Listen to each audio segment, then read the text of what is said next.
وتذهب ريحكم واصبروا إن الله مع الصابرين. ہم سامعین سبق سے پارہ چل رہا ہے سورہ انفال اور سورہ توبہ. سورہ انفال مکمل پڑھی گئی ہے. سورہ توبہ کا اکثر حصہ ہو چکا ہے. گویا 10 پارہ ہم لوگوں نے الحمدللہ مکمل کر لیا. سورہ انفال اور نفل عربی میں زیادہ چیز کو کہتے ہیں، یعنی اضافی چیز کو کہا جاتا ہے. جو چیز اپنے مقرر مقدار سے زیادہ ہو تو کہتے ہیں کہ یہ نفل ہے. اسی لیے فرض نماز کے علاوہ جو نماز پڑھتے ہیں، چاہے وہ سنن رواتب ہو یا تطوع جس کو کہا گیا یا نفل کہا گیا، تو نفل کہتے ہیں زیادتی کو. اللہ نے کہا فَتَهَجَّدْ بِهِ نَافِلَةً لَكَ، اے نبی آپ رات میں تہجد پڑھا کریں، یہ آپ کے لیے درجات میں اضافے کا باعث ہے. تو انفال مال غنیمت کو کہا جاتا ہے. اور یہ سورہ اسپیشلی آپ پڑھیں گے تو اس سورہ کا خاص موضوع جنگ بدر اور اس کے بعد پیش آنے والے واقعات ہیں. جنگ بدر جانتے ہیں کہ اسلامی تاریخ میں سب سے معرکہ یا کہہ دیجیے فیصلہ کن معرکہ رہا ہے. سن 2 ہجری میں اللہ کے نبی صلی اللہ علیہ وسلم 313 صحابی کے ساتھ اس جنگ میں شریک ہوئے اور 1000 سے زائد کفار کے لشکر کو شکست فاش دی. ان کفار کی وہ جماعت جس نے پوری زندگی مکے میں مسلمانوں کو پریشان کیا تھا، ایک طرح سے اللہ نے مسلمانوں کی دلوں کی تشفی کا کام کیا. اب پھر وہ مقام آیا کہ اس کے بعد دھیرے دھیرے مسلمانوں کی طاقت میں اضافہ ہوتا چلا گیا اور وہی اسلام جو مکے میں اجنبیت کے ماحول میں تھا، چھپا چھپا پھرتا تھا، وقت آیا کہ دنیا نے، عربوں نے پہلے اسے تسلیم کیا اور پھر دنیا نے اس کی قوت کو تسلیم کیا. حضرت عمر فاروق کا زمانہ ختم ہوتے ہوتے ہوتے حضرت عثمان کے زمانے کے آتے ہوتے سمجھیے 25 صدی کے آس پاس تک رشیا کے سائڈ تک مسلمان پہنچ گئے. بہت سارے مسلمان کہہ دیجئے کہ ہندوستان کے بارڈر تک پہنچے. تو اس کے اندر ایک مثال اللہ سبحانہ تعالیٰ نے دی کہ کبھی بھی عروج اور کامیابی اور فتح آپسی اتحاد و اتفاق کی برکت سے آتی. اگر کوئی قوم اس کا پارا یعنی کہہ دیجیے کہ وہ اختلاف میں پڑ گئی تو اس کی طاقت ختم ہو جاتی ہے، اس کی ہوا اکھڑ جاتی ہے. اور آپ دیکھیں گے کہ مسلمانوں کے ساتھ بھی ایسا ہی ہوا. چنانچہ حضرت عمر کے زمانے تک تو معاملہ ٹھیک رہا، چونکہ الحمدللہ ایک بیدار محض حاکم تھا. فتنہ پیدا ہو اس سے پہلے ہی اس کو کچل دیا کرتے. تو ان کے دور میں کچھ فتنہ پروروں نے فتنہ پیدا کرنے کی کوشش کی، لیکن ایسی سزا انہوں نے دی کہ دوسروں نے عبرت کا پکڑی اور اس کے بعد ان کے دور میں کسی کو جرأت نہیں ہوئی کہ وہ کسی طرح کا فتنہ پیدا کر دیں. حضرت حذیفہ بن یمان رضی اللہ عنہ سے ایک بار انہوں نے پوچھا تھا کہ اے حذیفہ مجھے ان فتنوں کے بارے میں بتاؤ جس کے بارے میں اللہ کے نبی نے تمہیں خبر دی ہے. تو حذیفہ نے کہا وما لك بها يا امیر المؤمنین، آپ کو اس سے کیا واسطہ امیر المؤمنین، ان بینک و بینہا بابا مغلقا، آپ کے اور فتنوں کے درمیان ایک بند دروازہ ہے. تو انہوں نے کہا کہ کیا وہ دروازہ توڑا جائے گا یا کھولا جائے گا؟ اس دروازے کو توڑا جائے گا یا کھولا جائے گا؟ تو حذیفہ نے کہا کہ توڑا جائے گا. تو انہوں نے کہا کہ پھر تو قریب ہے کہ وہ دروازہ کبھی قیامت تک بند نہ ہو. اور حذیفہ کہتے ہیں کہ حضرت عمر جانتے تھے کہ فتنوں کو روکنے کا جو دروازہ ہے وہ خود ان کی ذات تھی. حضرت عمر خود وہ دروازہ تھا فتنوں کے سامنے، اور ان کی شہادت ہوئی تھی. نیچرل موت نہیں ہوئی تھی، فطری موت. اسی لیے ان کی شہادت کے بعد پھر امت میں حضرت عثمان کے زمانے میں، اور نرم دل خلیفہ تھے حضرت عثمان، معاف کر دینے والے. تو ان کے زمانے میں جو فتنے پیدا ہوئے، پھر حضرت عثمان کی شہادت، وہ سمجھیے کو پہلا قطرہ خون کا جو ان کا گرا، اور امت آج تک انتشار کا شکار ہے. ایسے ایسے گروہ سامنے آئے جنہوں نے اسلام کی تصویر کو مسخ کرنے کی کوشش کی. کبھی اہل بیت کی محبت کے نام پہ کچھ لوگ پیدا ہوئے. مقصد دین کی محبت نہیں تھی، نبی صلی اللہ علیہ وسلم سے محبت کا اظہار نہیں تھا. مقصد تھا اس دین کی لہر کو روکا جائے جو ان کے اندر تک گھستا چلا جائے. کچھ لوگ ایسے آئے جو عقلانی تھے، ہر بات میں عقل کو دخل دیتے تھے، ان کی عقل پہ کوئی بات نہیں اتری رد کر دیا کرتے تھے. ان کو معتزلہ کہا گیا. یہ ہر دور میں ان کے کچھ آثار پائے جاتے ہیں. ایسے لوگ ہر سوسائٹی میں رہتے ہیں. قرآن و حدیث کی بات آئے اس کو ایکسپٹ کیجیے، علماء اس کی تشریح کرے، کسی عالم کے قول کے حوالے سے ایکسپٹ کیجیے، اپنی رائے مت کیجیے. آپ کون سے رائے دے رہے ہیں؟ بڑا فتنہ دیکھتے ہیں یہاں کہ جب بھی کسی مسئلے کو بیان کیجیے بہت سارے لوگ آئیں گے اور اپنی بات دیں گے. آپ کون ہوتے ہو؟ پوری زندگی لگا دی اس کے سیکھنے میں، اور آج بھی کہتا ہوں کہ اتنا سا نہیں آتا کچھ. امام مالک بن انس کے پاس عراق سے ایک شخص آیا 40 مسئلہ لے کر. عراق سے پیش کر رہا ہے امام صاحب کے پاس، کہتے ہیں لا ادری، نہیں جانتا. 36 مسئلے کا جواب کہا نہیں جانتا. کہا اے امام میں عراق سے آیا ہوں اور آپ کہتے نہیں جانتا. کہا کہ میں اللہ کے دین میں اپنی جانب سے بات کہنے والا کون ہوتا؟ نہیں جانتا نہیں جانتا. امام بخاری نے کہا من قال لا ادری فهو نصف العلم، جس نے کہا کہ میں نہیں جانتا یہ اس آدھا علم، اپنی حقیقت جانتا. سلف کہتے تھے کہ دین میں اپنی رائے مت گھساؤ، دین میں اپنی رائے مت گھساؤ، نہیں تو لوگ ایسے ہی گمراہ ہیں. شاہ ولی اللہ نے ایک چیپٹر ہی باندھا ہے حجت اللہ البالغہ. تو یہاں دیکھتے ہیں کہ لوگوں کا ایک مزاج بنتا چلتا رہا، کلچر آتا رہا. آپ علماء کے حوالے سے نہیں جانتی وہ کون علماء ہیں؟ علماء حق ہیں، وہ انبیاء کے وارثین ہیں. یاد رکھیے جو ایک لفظ کہتے ہیں تو ڈرتے ہیں. ابن القیم کی وہ کتاب پر جائیے جو انہوں نے لکھی ہے اعلام الموقعین عن رب العالمین. وہ لوگ آگاہ ہو جائیں جو اللہ کی طرف سے سائن کرتے ہیں. تو کوئی شخص اگر اپنے آپ کو مفتی سمجھتا ہے، جو من میں آتا ہے دین کی بات لوگوں کو بتاتا پھرتا ہے بغیر علم کے، اور صحیح بھی ہوگا وہ تو وہ غلط ہے، گمراہ ہوگا، گناہگار ہوگا، گناہگار ہوگا وہ شخص. چھوڑ دیجیے علماء کے لیے. جب ایک عالم اگر آپ کو اللہ اور اس کے رسول کی جانب سے کوئی بات بتاتا ہے تو وہ یہ ذمہ داری لیتا ہے کہ تم اس بات پر جو عمل کر رہے ہو اس کی سزا بھگتنے کو میں تیار ہوں. اتنا چھوٹا معاملہ سمجھتے ہیں دین کو، اتنا چھوٹا معاملہ سمجھ رکھا ہے. اور خاص طور سے میں جوانوں کو تنبیہ کرنا چاہتا ہوں جو ہر بات میں اپنی عقل کو دوہراتے پھرتے ہیں.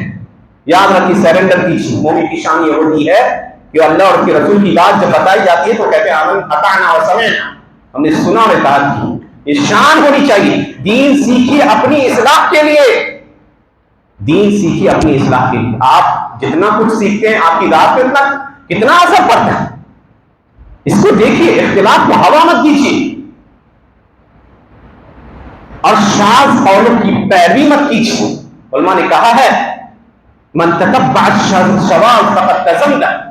جو شخص شاذ قول علماء کے اقوال کو سارے علماء کو چھوڑ رہا ہے، لگتا کوئی حیثیت ہی نہیں.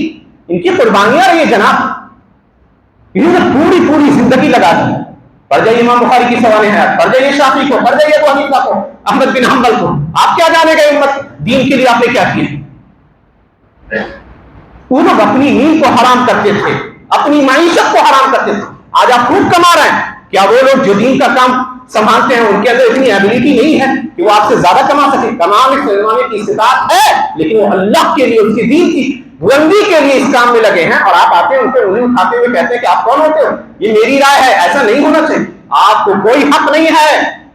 جھک جائیے نہیں تو گمراہ ہو جائیے گا. علماء نے کہا کہ جو شخص اپنی رائے سے دین میں کہتا ہے، دین میں اپنی رائے داخل کرتا ہے، وہ گمراہ ہے. وہ شخص، ایسے شخص سے خبردار رہنے کی ضرورت ہے، خبردار رہنے کی ضرورت ہے. ایسی ہی لوگوں سے معاشرے میں انتشار ہوتا ہے، فتنہ پیدا ہوتا ہے، اور یہ فتنے آگے چل کے گمراہی کی صورت اختیار ہے. حضرت ابوبکر صدیق رضی اللہ عنہ افضل الناس بعد الانبیاء، نبیوں کے بعد سب سے افضل شخص.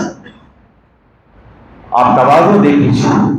آتی ہے ایک بوڑھی عورت کہتی ہے اے خلیفہ مسلمین، اللہ مجھے میراث میں حصہ دیجیے، میراث میں حصہ دیجیے. کہا کہ میں نہیں جانتا کہ میراث میں تمہارے لیے کوئی حصہ ہے، لیکن میں لوگوں سے پوچھوں گا، صحابہ سے پوچھوں گا.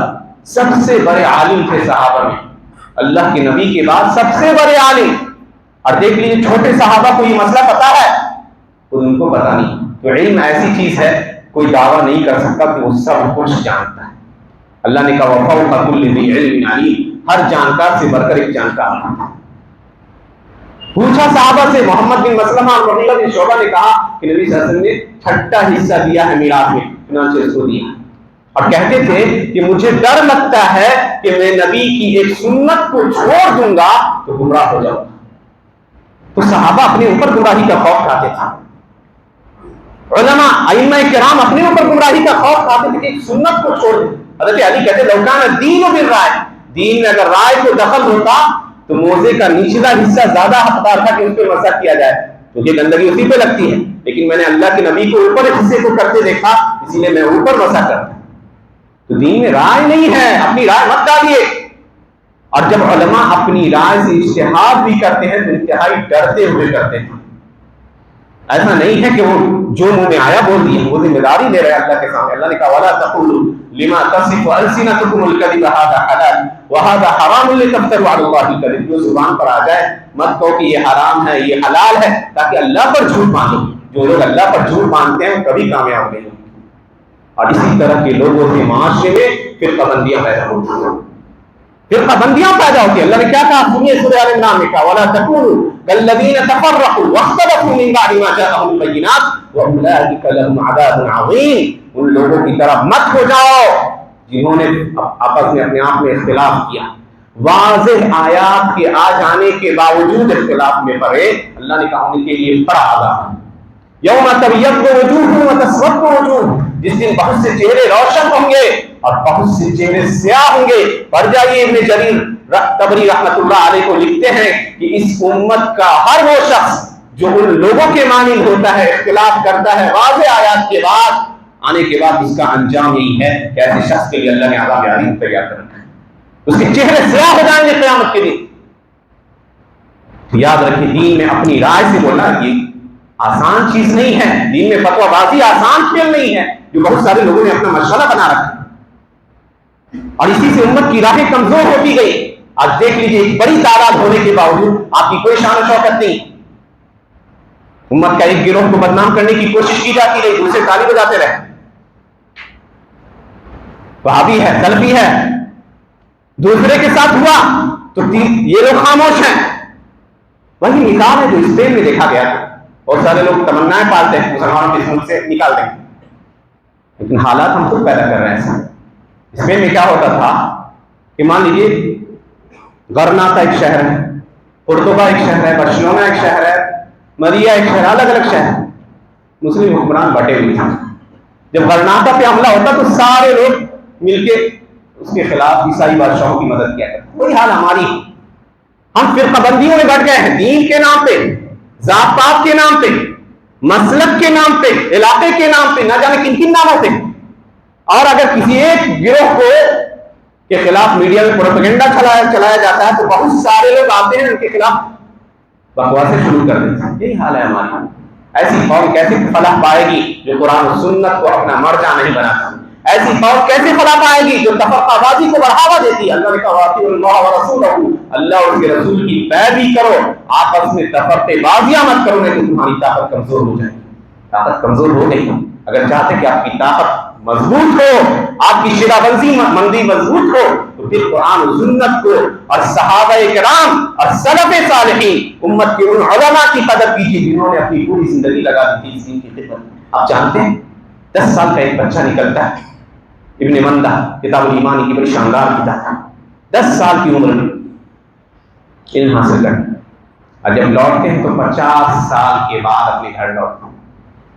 50 سال کے بعد کئی اونٹوں پر اپنی کتابیں لاتے ہیں، گھر سے خط آتے تھے، خطوط آتے تھے، تو ان خطوط کو پڑھتے نہیں تھے، کس ڈر سے کہیں ایسا نہ ہو کہ اس خط میں کسی کے وفات کی خبر ہو تو غم کے مارے میں علم کا راستہ چھوڑ دوں اور علم سے منقطع ہو جاؤں۔ جب پڑھتے تھے تو دیکھا کہ کسی خط میں باپ کی والد کے جانے کی خبر ہے، کسی خط میں ماں کے مرنے کی خبر ہے، کسی خط میں بھائی کے مرنے کی خبر ہے۔